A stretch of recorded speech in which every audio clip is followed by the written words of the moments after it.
Next hour, Member of Parliament-elect for Ayawaso East, Baba Jamal, pledges to reset the constituency's development trajectory after emerging winner of the Ayawaso East by-election.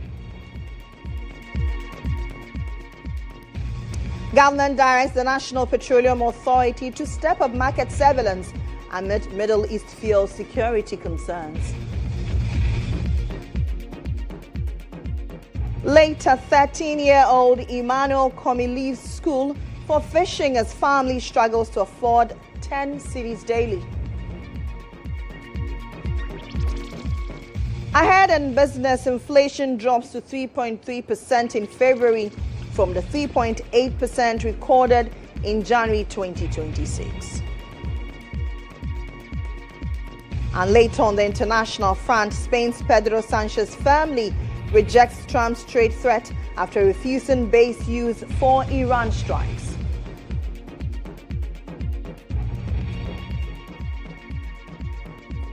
We have details of these and many others all within the hour. Stay with me.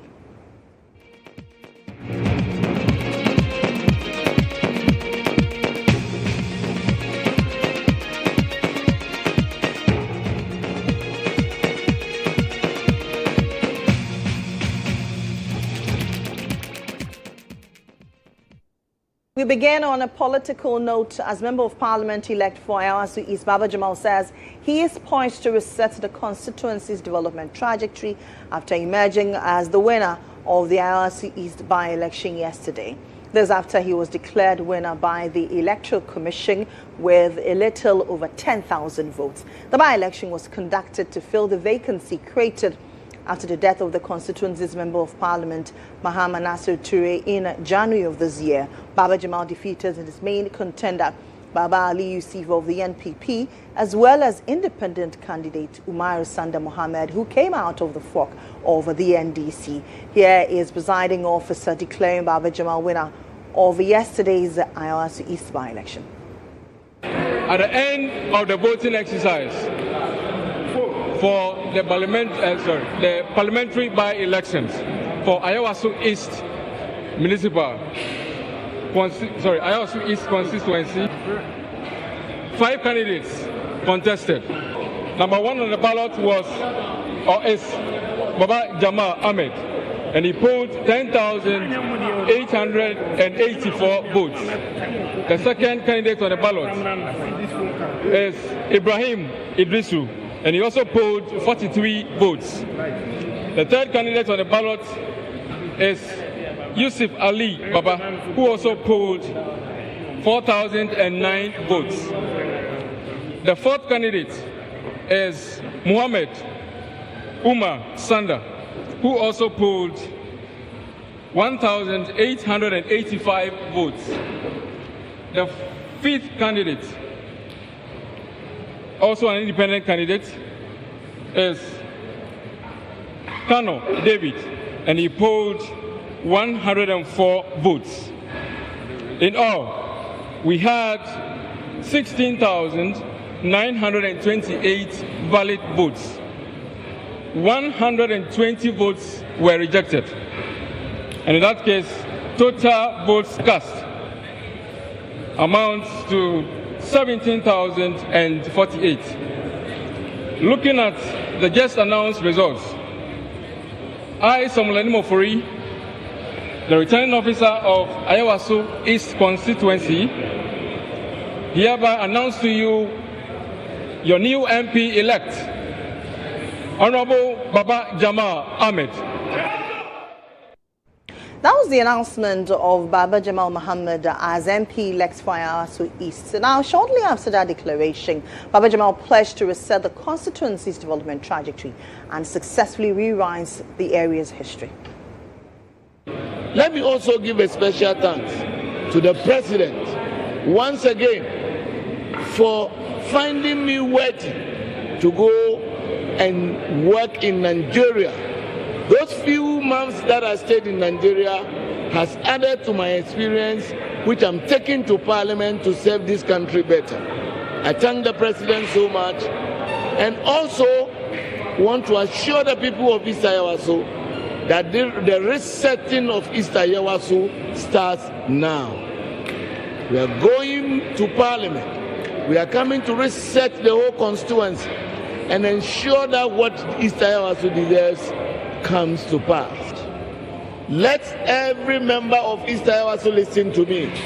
From today, we are going to rewrite the history of East Ayawaso. In the market, on the streets, in the ghettos, in the bases, there is going to be new East Ayawaso, and that is why I am here to pursue that vision, to ensure that we rebrand East Ayawaso, especially Lima, with a new face of peace, of development, of professionalism, and inshallah, we shall achieve that. Well, that was Baba Jamal in his acceptance speech. Baba Jamal's main contender, Baba Ali Yusuf, conceded yesterday after the declaration of the results, where he urged his supporters to focus on that party's reorganization efforts. Let's engage a political analyst, Dr. Jonathan Asante-Otri, on phone. Doc, thank you very much for joining us. Good morning to you. Good morning, Nathan. I trust you're doing well. It was quite a long one for you last night. I watched you on sister stations. Let's look at the election in general. Voter turnout, very low. Many say this is synonymous with by-election. You agree? Yes. Let me say good morning and good morning to your viewers and to your good self. Yes, by-elections, as we have already intimated, usually we witness low turnout. But this particular one is a unique one and by far different from the others. There are certain factors that have accounted for this. And we all know that, first of all, it's a Tuesday and it's a working day too. The area is a cosmopolitan area, and therefore people want to, make their own ends meet, and so they will want to go out there, and unfortunately they may not be able to come back. When you are living in Accra and decide to go to a particular suburb within the city, at the time that you get back to your homestead, it is already in the evening. So those are some challenges. On the other part, we are also in Ramadan. And of course, I'm on the view that most likely our Muslim colleagues felt that elections may retain their holiness or their fasting, and therefore they don't want to stay away.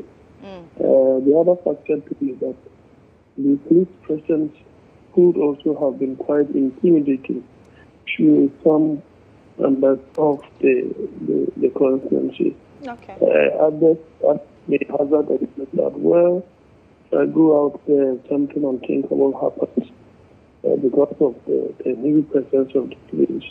Who's going to look after my children and my family? Let me mind my own business. Then you are looking at a situation where what I christened as the Asante disease. Asante disease equally affecting Ayawaso East as far as the NDC is concerned. We are looking at the situation where in Asante region during the parliamentary candidate primaries, the delegate went out there, took all the Nigerians that you can imagine, the television sets, the fridges, the motors, and more. So the general electorate said that, well, if there are two things, either they bring down the same thing before they go and vote, or they add the delegates who took all those things to go and vote. So if you have a low turnout, it is also a trickle-down effect of what they saw during the delegate system. And that is what I call the Asante disease. Then two other things. One, the candidate himself. Has he really endeared himself to the masses? That is where the problem lies. And of course, complacency. People think that, well, this is a stronghold of the NDC. Whichever you look at it, they are going to win. Therefore, well, I'm looking forward to this person to go and vote. I wouldn't want to vote. So they decide that. These are some of the factors that might have accounted for the low turnout. And as I said, the candidate himself. Then, you see, I was expecting that the central government positive effect in terms of the economy, in terms of governance, and so on and so forth, what we have brought people from their shelves to come and vote. And so if they did not come and vote, then it means that the person there is the cause for all of this. And I think that Mr. Babaji Amal knows this as an experienced politician that is supposed to work a little more, especially when in the delegate system, he beat the woman by a slimmer margin. So if that is the case, then it means that you have a lot more opposition than you think of. It doesn't have a total control over the constituency. So yesterday I mentioned, for example, Dr. Techiman constituency when we were doing the presidential primaries. We had I mean, it means that particular constituency is bona fide property. The same way as Mr. Techiman's constituency. But if you have a situation where you won by a slimmer margin, you don't have control. The same thing, the same analysis I've done with Dr. Baumia. Okay. You cannot be winning by those margins and think you have control over the party. You don't. Because the predecessors, some of them won by 78%, 80-something percent. So if you are hovering around the 60s, you don't have control over the party. And you have to do a little more in order for him to control the constituency. You say he doesn't have control over the party. Let's look at events which preceded him being even elected as the party's candidate. There were even statements made by his colleagues on the majority side, especially their leader. One of the critical things Baba Jamal has said last night especially was that he's going to ensure development in that constituency. We know that MPs will have to lobby. Will that be a walk in the park for him? Well, politicians are a different breed. Do they have scruples? Some do, others don't. Once he has become part of them, that is it. They close their ranks because it is better for him to be with me and to still keep the seat than for the seat to go to, the opposition. Because Jesus Christ once said, I stand to be corrected, that the food was not meant for the Gentiles or something like that. It was meant for the Jews or something. So if you are just opposing that, it means that they will prefer to keep Mr. Jamal and to let the seat slip into an opposition hand. Within no time, he'll be well embraced, and then everything else is just in the past. Doc, thank you very much. We'll leave it here for now. That's Dr. Jonathan Asante-Ocho. He is a political analyst.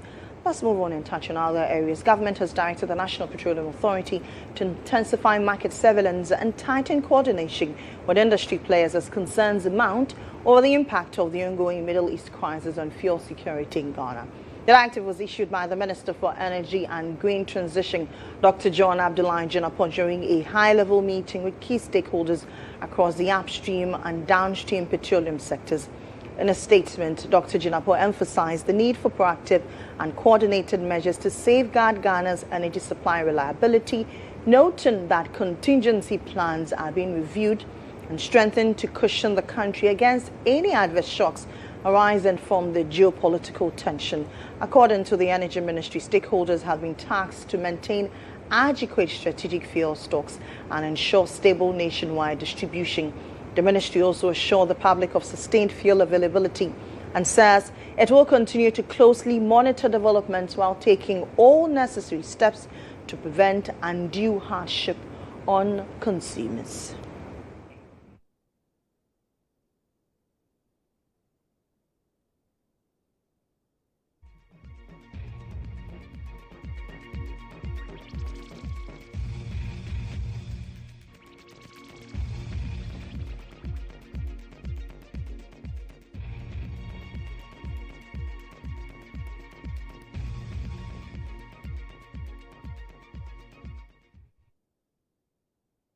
Let's engage further on this particular subject. Derek Chache is a research analyst with the Institute of Energy Security. Good afternoon to you. Well, it's still morning. Good morning to you, Derek. Good morning. Thanks for the opportunity. You're welcome. The Energy Ministry, and by extension, the National Petroleum Authority, this morning on our set told us that we have at least 7 weeks buffer. Should the geopolitical tension stretch further as a country, should we be worried? All right, thanks once again. And so basically what they have rightly stated is the right position, that is the full disclosure that we have now.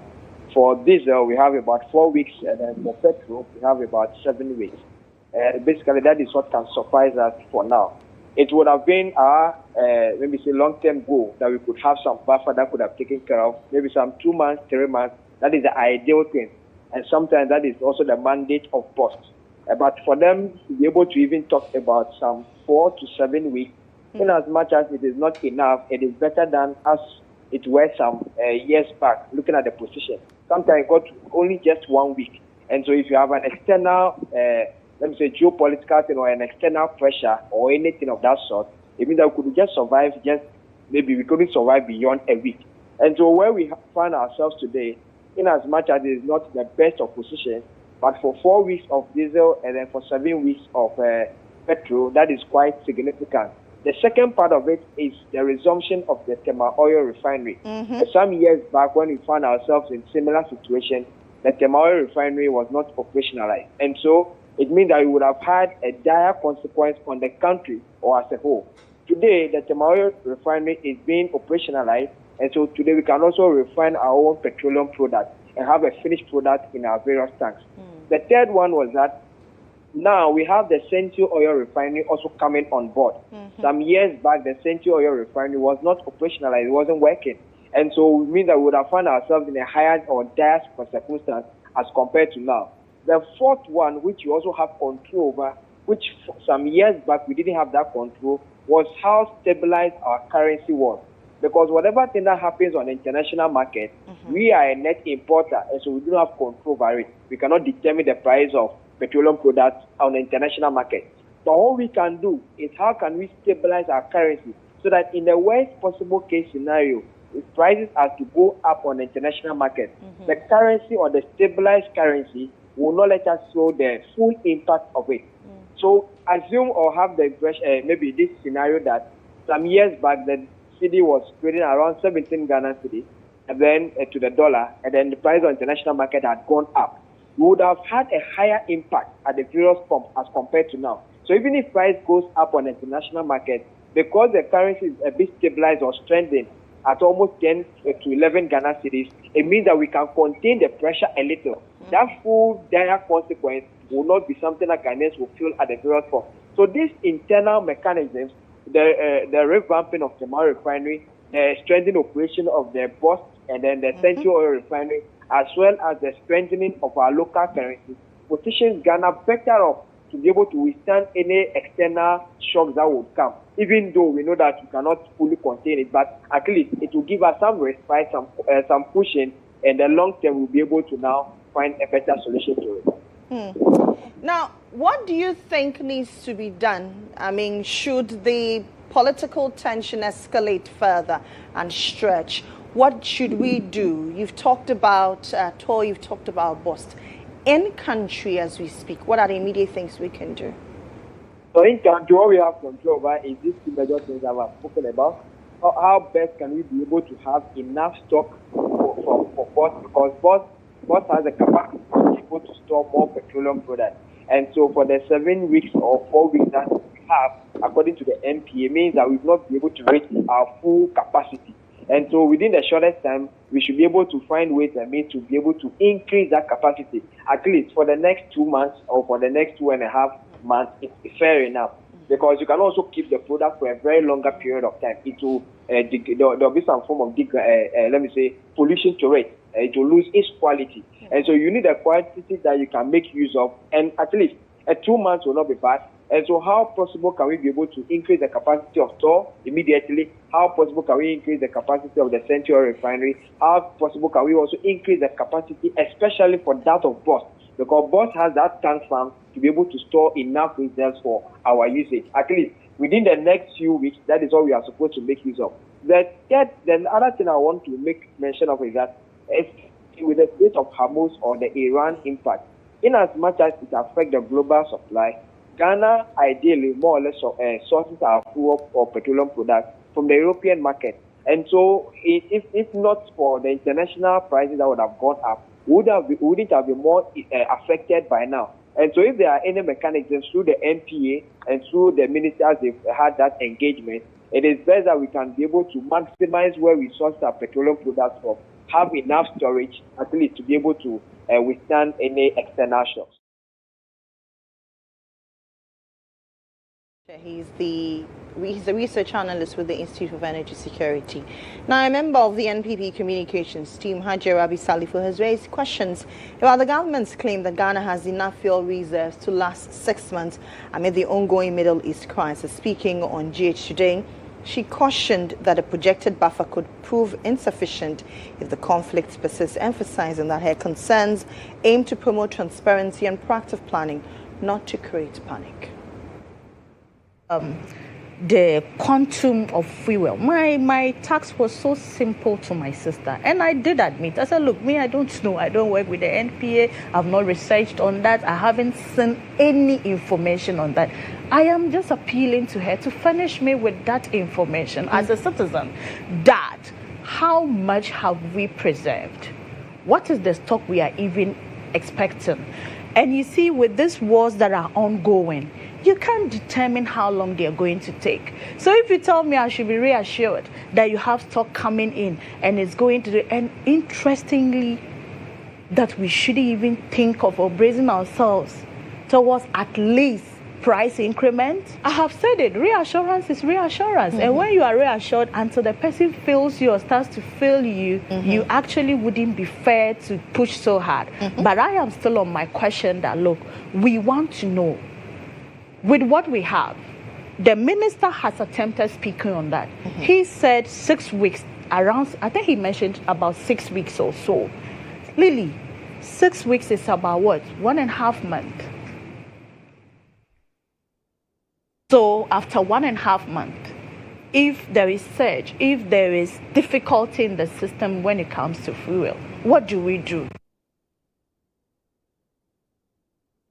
Moving on, the Minister for Foreign Affairs, Samuel Okudzeto-Ablakwa, says no Ghanaian has been killed or injured following the latest developments in the Middle East as government steps up efforts to protect its citizens in the region. In a Facebook post on Tuesday, March 3, the minister disclosed that he convened a virtual meeting with Ghana's ambassadors and consul generals across the Middle East to assess the evolving situation and coordinate additional consular intervention. He said heads of missions from Israel, Saudi Arabia, Qatar, Kuwait, the United Arab Emirates, Iran, and Turkey participated in the meeting. The minister expressed relief that no Ghanaian casualties have so far been recorded. He added that government has compiled a comprehensive and reliable database of Ghanaians in the affected countries, including those on short visits and individuals currently in transit.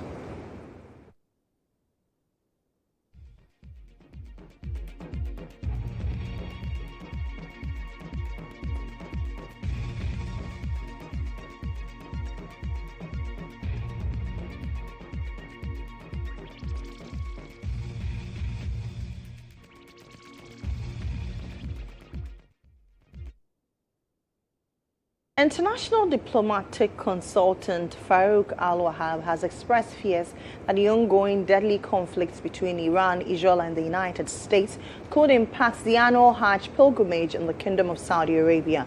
He said the pilgrimage is most likely not to hold because Saudi Arabia is one of the countries on the receiving end of deadly explosions. Speaking on GHOne, Al-Wahab explained that the estimate of the growing tension as announced by the U.S. President Donald Trump means a higher risk for Muslims to embark on that sacred journey. The Saudi airspace is closed.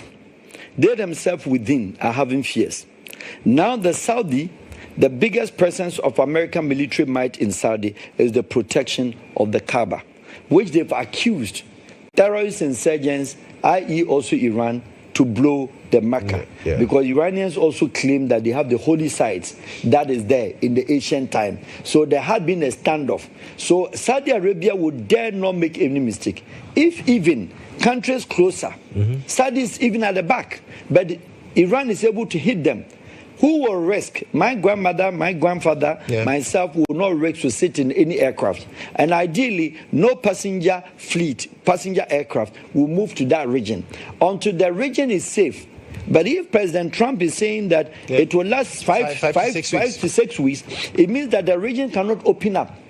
Has he thought about how would he? What would do is that you must have the aircraft in the air that will protect and then help the flights to come in. Who will sit in an aircraft monitored by 22, F-22 and 35? Because they themselves have been hit. The supersonic had been hit. So nobody will risk. It therefore brings down to an economic difficulties and challenges. With Saudi Arabia relies on so huge income made out of the of the Hajj. So Hajj is a second thought. For all my brothers and sisters in Islam, yes, we are having fasting Ramadan. Let's have a Ramadan and pray to Almighty Allah that Allah suppresses this kind of heat so that they will be able to perform the Hajj, which is something that is part or ordained in our religion. Because having fasted, and then you have the ability and the preparation, the capacity to go to Hajj, but due to some inefficiencies and due to some people's political decision, Hajj is not coming on. It is a blow in the region, but 6 weeks, I find it difficult that airspace will be opened. Now, Techiman comes alive every Thursday and Friday mornings.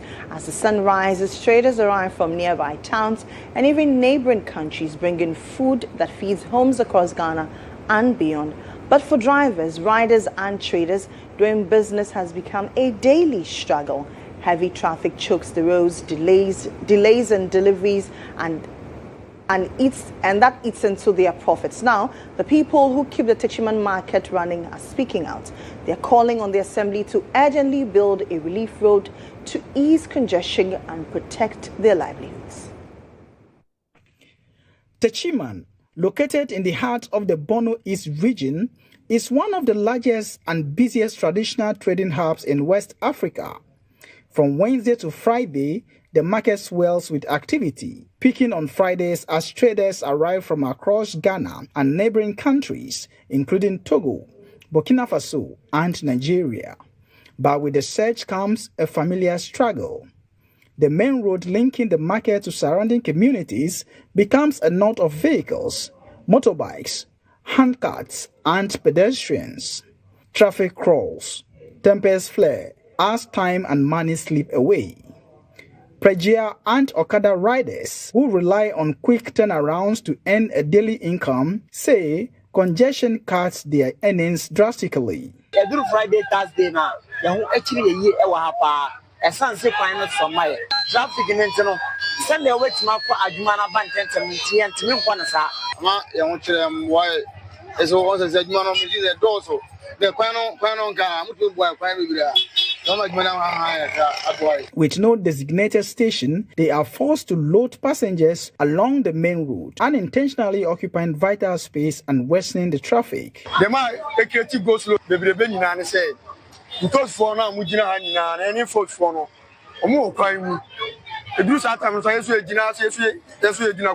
Despite the visible presence of police officers manually directing traffic at key intersections, the road users insist the measures are not enough to contain the chaos.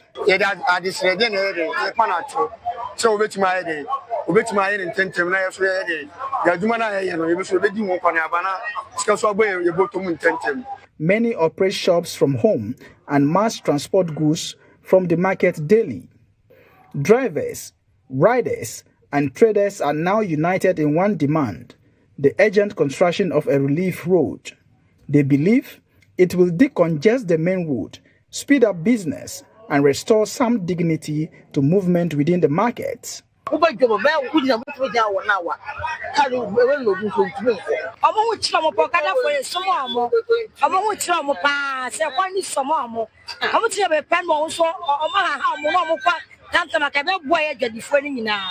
As one of the most important food distribution centers in the country, the stakes are high. For the people of Techiman, a relief road is not just infrastructure. It is the difference between profit and loss, stress and survival.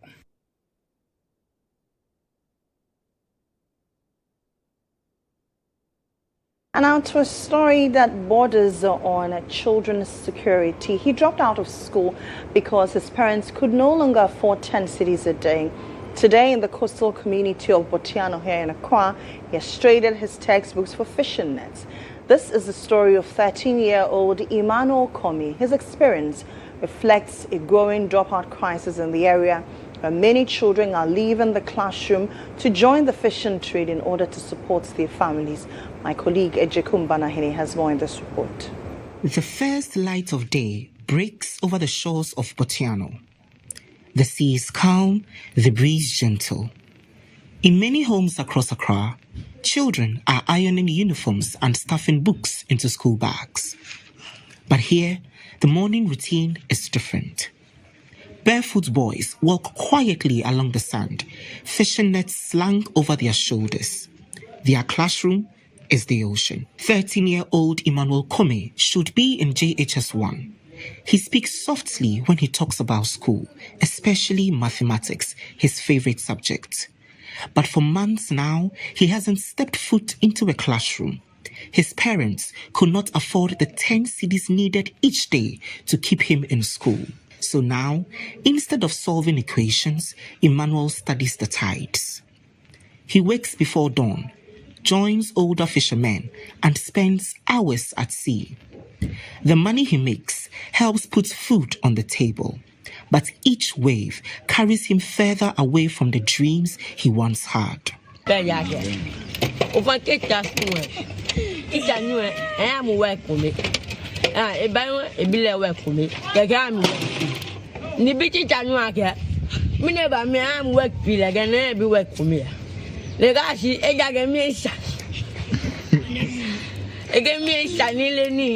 Ni masra ne wa cho me nye mangma nganye mangma no ni e black pan mano le black pan mano ni nyemiji ni motu ba no couper so ni wo ba ga ni ke tosa frɛ na ni tusa frɛ ni just set of you ni boale. 15-year-old Odate's story is painfully similar.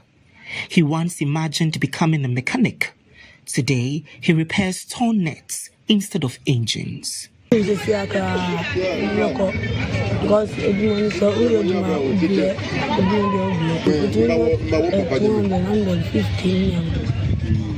school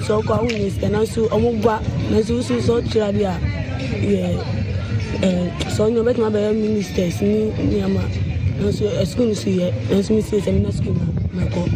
Their parents do not speak with anger, but with heartbreak. They say no mother or father plans for their child to drop out. Poverty, they explain, makes the decisions for them. They want their children in school. They want them to have choices. They are appealing to the Ministry of Gender, Children and Social Protection for urgent intervention, support that could keep these children in classrooms, not on canoes.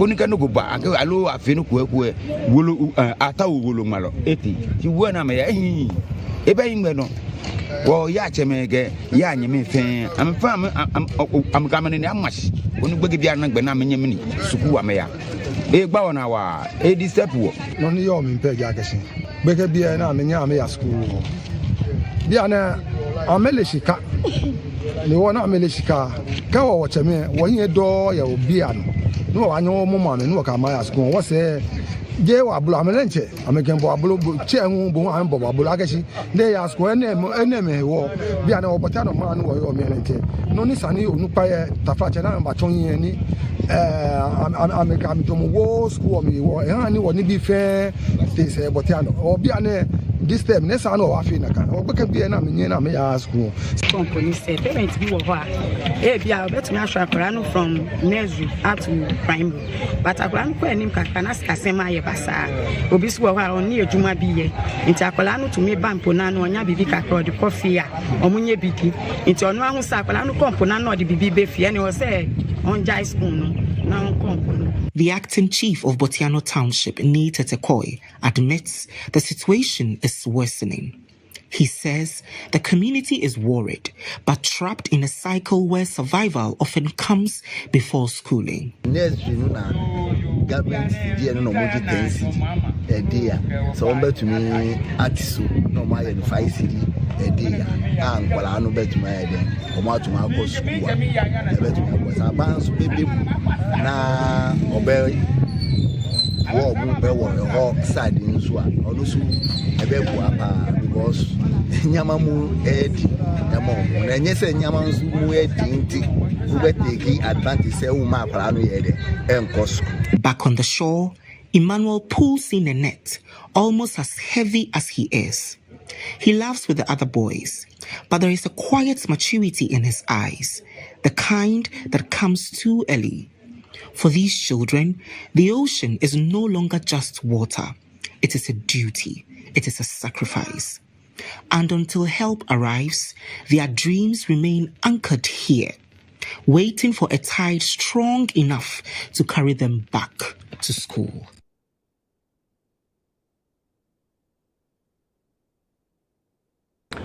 Later in our evening bulletin, we will engage Child Rights International on the abandoned dreams of these children and what can be done to salvage it. Up next is the latest in business.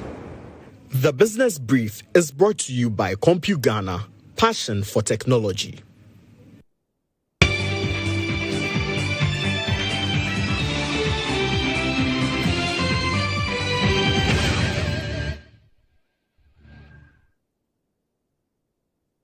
In business this afternoon, inflation has declined further to 3.3% in February, down from 3.8% recorded in January this year, marking a 14th consecutive monthly drop.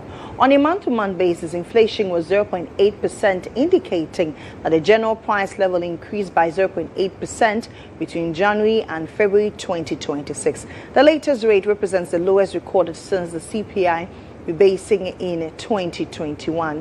Inflation has fallen by 19.8 percentage points over the past year. Have a listen to government statistician Dr. Al-Hassan Idrisu. Inflation has declined to 3.3% in February 2026, from 3.8% in January 2026 and 23.1% a year earlier. 2. Food inflation has eased significantly to 2.4% from 3.9% in January 2026 and 28.1% a year earlier. 3. Goods inflation has slowed to 3.2% from 3.7% in January 2026 and 22.6% a year earlier. 4. Imported inflation has fallen sharply to 0.6% from 2% in January 2026 and 18.5% a year earlier. 5. Regional disparities remain. Northeast region recorded the highest inflation rates of 8.9% in February 2026, while Savannah had the lowest inflation rates at negative 5.6%. And finally, but not the least, inflation today is lower, is narrower, and is more stable compared to a year earlier.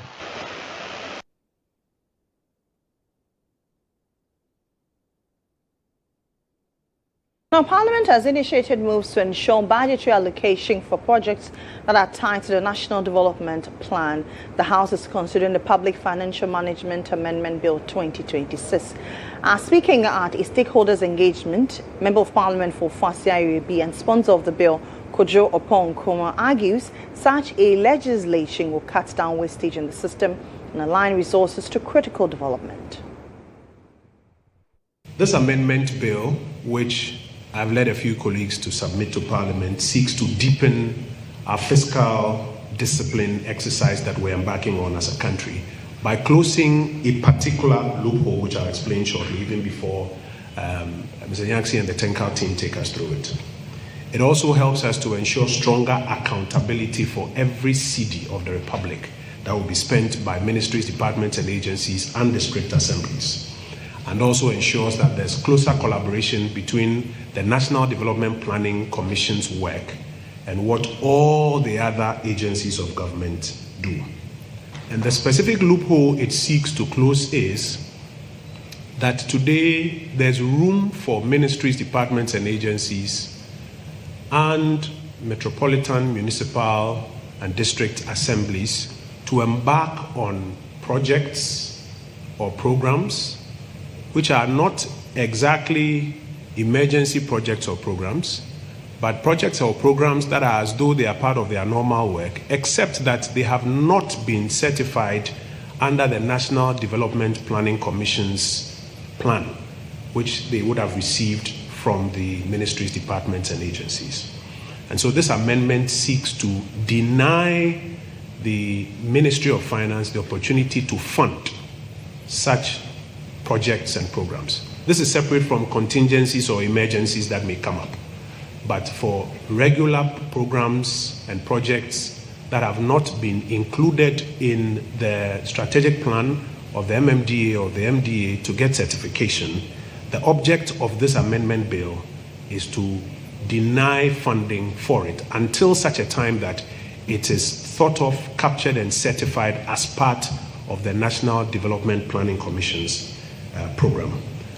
The reason is that also from our experience in government and looking at the loopholes that exist today, there is room and there is a practice where a lot of money is spent on projects that are deemed important by the heads of these institutions, but these projects have not been included in the strategic plan and certified by the NDPC.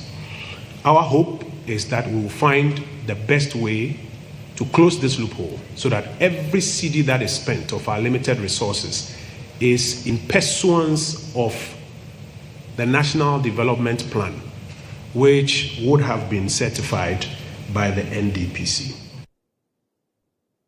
On the back of this financial amendment bill, the Clerk to Parliament, Ebenezer Ahoma-Jethro, underscored the importance of it. As the memorandum to the bill aptly outlines, the objective of this proposed amendment is to ensure that the annual national budget is consistent with Ghana's approved National Development Plan, and that there is stronger coordination between the Ministry of Finance and the National Development Planning Commission. At its core, the bill seeks to align the national budget with a broader vision of development enshrined in our Constitution.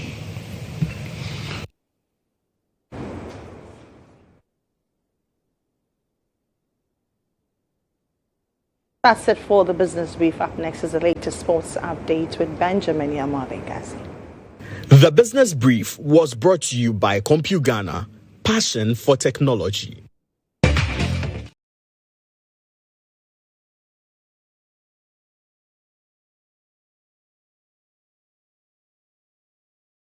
Sport for the Black Queens produced a commanding performance to defeat Russia 4-0 in the second game in the Pink Ladies Cup in Dubai. Ghana controlled early in the game and were rewarded with goals from Stella Nyameche, Doris Buodua, who scored a brace, and Patience Zakaria in the team's second game in the championship being held in the UAE. The result sends the Black Queens top of the table with 2 wins from 2 matches played so far. Here is coach for the Queens, Kim La, speaking after the team when watching them defeat Russia 4-0 in that game. You always dream about the best, but I mean we knew before the game that they were the favorite because of the ranking and the history. But we also know that we trust our girls so much, and we know that we're just getting better for every game, for every camp, for every day we are together, for every meeting, for every training. We're just getting better and better, and to win today, I'm super happy that we won today, but I mean in the way we won also with 4-0, and it was deserved 4-0. It's not 4 lucky goals. It's in the way we played it. It's amazing. It's the best game I ever seen this team play. Russia are, don't know, 20, 28, something like that in the FIFA ranking. So that means that they are better. If you're looking at the FIFA ranking than all of the other teams that plays in Africa, and we won with 4-0 today. So it means that, I mean, the high potential in this group it's top. It shows that we have the quality to go all of the way and beat all of the teams in AFCON. It's not going to be easy, so it's separate style of football as well. Now, the president of the Ghana Olympic Committee, Richard Akpo-Kavi, has signaled a shift for this year, stating that the committee will prioritize grassroots sports to better identify and nurture local talent. He however noted that certain disciplines face significant hurdles, citing swimming a major challenge due to many public schools lacking the necessary infrastructure to provide lessons for swimming and students. Now, swimming has a small challenge because you need a pool to really get involved. So that's where the challenge is. So if you don't have a pool where you are, even if you swim in a season, in a river, it's not the same thing. So that's it. But what they are doing well in the sense that the schools which have this thing. And the good thing about the swimmers is that their parents are interested and focused. But their parents they take them everywhere. You haven't traveled outside the country. Can you believe we went to Angola? Some of the parents were there with their children. Beautiful, supporting them. Yeah. And that is the beauty about that for swimming. What we're going to do is we'll be working with the School Sports Authority, which is yet to be fully put in place. Because what we want to do is that with the school sports, because there will now be a coordinator, an authority, what we'll be doing is that we'll not be working with only the GES, but with a body which is focused on sports alone. And then what will happen is that we'll track, together with the national federations, the performance of the athletes, basic schools, senior high school, and tertiary, so that we can track if Monica performed at the basic school. We'll track Monica from basic school when Monica enters secondary school, if Monica enters tertiary. Now, it's 99 days to the World Cup kicking off in the USA, Mexico, and Canada. FIFA President Gianni Infantino has delivered an emphatic message about unity, scale, and historic significance of the World Cup. Speaking from Zurich, the FIFA boss underlined why the upcoming World Cup to be hosted in the USA, Mexico, and Canada will redefine global football. Infantino also revealed the extraordinary appetite for tickets and broadcast coverage of this World Cup. Well, 100 days to go until the kickoff of the greatest FIFA World Cup ever. 3 host countries, 16 host cities, 48 participating teams, national teams, 104 matches in a little bit more than 1 month, in 39 days to be precise.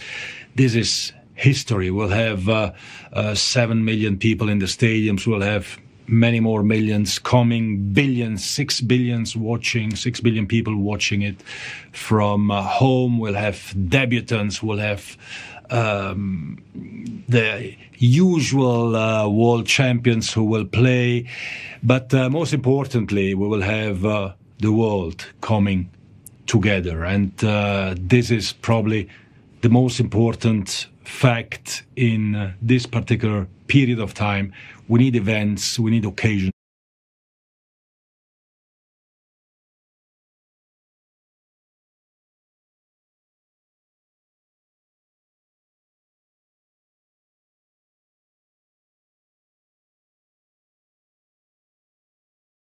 Like this, obviously, the world will need something to unify all of us and bring us together under one umbrella. Football, perhaps, will be what will do it in some 3 months' time. That's it for sports. Up next, though, is GHOne.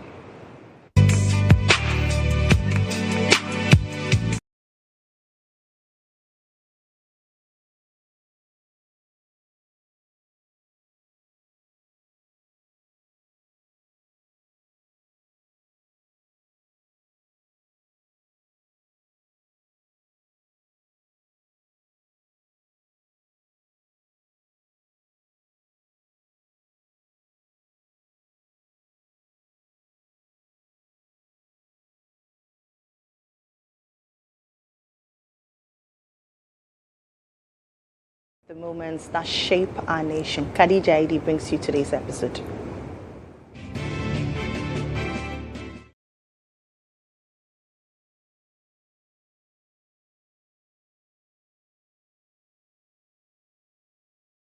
Episode on How Ghanaian Are You, one song that brings us together as one people, the Ghanaian anthem.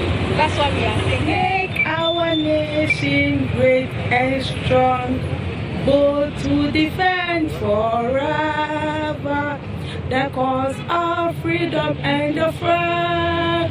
Fill the earth with humility, make a cherish fairness, honesty, and help us to rule. Face our presence, we wait for the word, forevermore. And make our nation great and strong, bold to defend forever. There's a homeland, Ghana, and make our nation great and strong, bold to defend forever the cause of freedom and rights. In our hearts, you, me, take, make a cherry, fearless, honest, and help. This is the presence through it all the world and forever. Ghana, and make our nation great and strong. Oh, to defend forever the cause of freedom of the land. Fill our hearts with unity, make us fearless, honesty, and help us to work. Since our precious we go for our work and wait forevermore. And help us to resist oppressors, rule with all our will and might forevermore. And that is how we ended on today's episode. See you in the next one.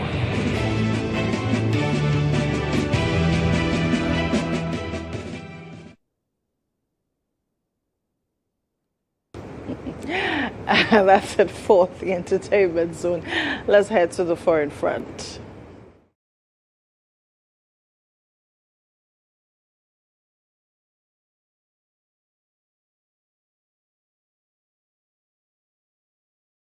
Spanish Prime Minister Pedro Sanchez has firmly responded to the U.S. President Donald Trump after he threatened to cut off trade with Spain. The warning followed Madrid's refusal to allow the United States use the joint military bases at Morón and Rota for possible strikes on Iran. In a televised address from La Moncler, Sanchez stressed that Spain would not support actions that undermine international law. He said one illegality should not be answered with another and reiterated his government's long-standing stance of no to war during comparisons with Spain's opposition to the Iraqi invasion, as well as his position on Ukraine and Gaza.